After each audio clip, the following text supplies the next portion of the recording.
খারাপ সময়টা হয়তো অতীত হয়ে যায়, কিন্তু মানুষের খারাপ ব্যবহারটা কখনো অতীত হয়ে যায় না।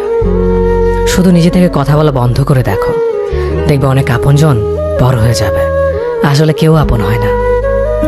যারা তোমার ক্ষতি চায় তাদের আঘাত করবে না, তাদের সামনে একটু হাসি মুখে বাঁচবে।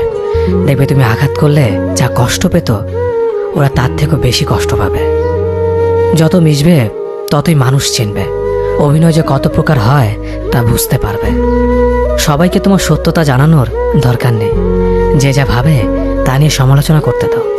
বেঈমান মানুষগুলো কখনো অপরিচিত মানুষ হয় না, খুব কাছের মানুষগুলোই বেঈমান হয়।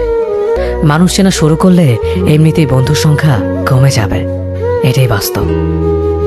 3টি কথা মনে রাখবেন: যে তোমাকে সাহায্য করে তাকে কখনো ভুলে যেও না, যে তোমাকে ভালোবাসে তাকে কখনো ঘৃণা করো না, যে তোমাকে বিশ্বাস করে তাকে কখনো ঠকিও না।